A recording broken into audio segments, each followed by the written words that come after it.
ဆောင်းရင်းဆိုတော့လေလေကွင်းထဲမှုနေကကျဲကျဲတောက်ပူနေပါတယ်ရိုးပြများပေါ်မှာစောင့်ကြည့်နေသူများကရင်တထိတ်ထိတ်ဖြေမစိုးတကွင်းထဲမှာတရှိကိုစီကင်ထားတဲ့စံပနဲ့ထွန်းရင်ဟာဓမြဘူမြတ်လာရဲ့သားကြီးဖြစ်ပါတယ်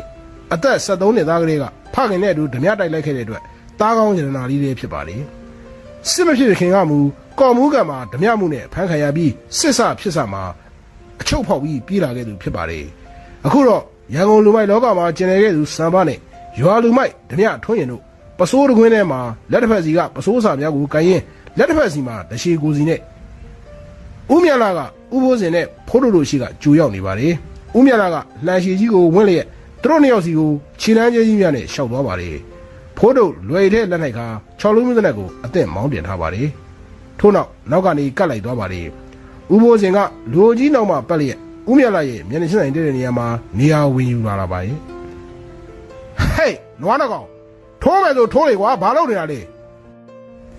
ဦးမြလာကလက်ထဲကလှန်တံကိုစလိုက်ပြီးអော်လိုက်တဲ့ဖြင့်ပစိုးကွင်းထဲကနှစ်ယောက်တန့်သွားကြပါတယ်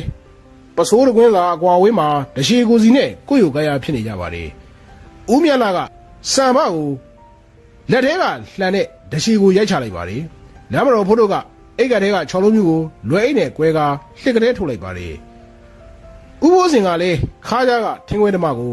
နောက်ပြန်လှမ်းယူပြီးထုတ်ရန်ပြင်လိုက်ပါတယ်သို့သောဦးမြတ်လာကစံမလက်ထဲကတရှိကိုရိုက်ချပြီးတားဖြစ်သူထွန်းရင်ရဲ့လင်မျိုးကိုလှန်နဲ့ထောက်ထားလိုက်ပါတယ်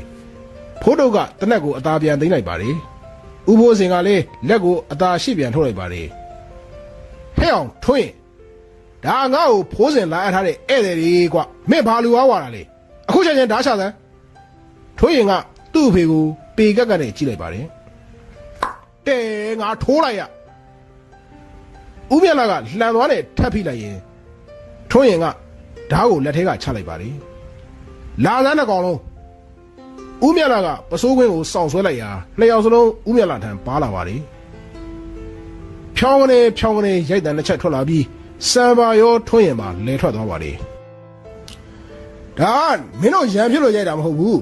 နှစ်ကောင်လုံးစောက်သုံးမကြလို့ရိုက်တာမှတ်ထားကွာပစိုးတခွင်းထဲဝင်ပြီးဓာချင်းရှင်တယ်ဆိုတာဓာရှည်မသုံးရဘူးဓမြောင်နဲ့ထိုးရတာဟာ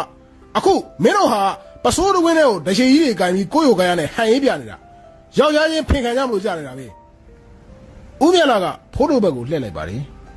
အောင်မဲဖိုးစင်နဲ့ဖိုးတို့နေတော့တူဝီးနှစ်ယောက်ငါ့ကိုညှက်တတ်ကြမလို့ပေါ့လေဟာလားဖိုးတို့ကဘာမှမပြောမဟုတ်ပါဘူးကိုမြလာရာကျုပ်တို့လေကျုပ်တို့တူဖြစ်တာဆိုတော့အေးပါနားလဲပါလေကွာနေတို့တွေကငါ့ကိုတလေးတစားလာနှုတ်ဆက်ထားတဲ့သူတွေပဲငါသားနဲ့ဒီလိုဖြစ်တာငါမားတာပေါ့ကဲလာကွာနေဘူးလေဒီကိစ္စငါ့အိမ်မှာသွားရှင်းကြမယ်ဟိုက်ခွဲလေးနဲ့ကောင်နေတော့အိမ်ရောက်မှထပ်ဆောရမယ်လာခဲ့စမ်းဖိုးတို့ကစံမကိုနရင်တစ်ချက်အုပ်လိုက်ပါလေ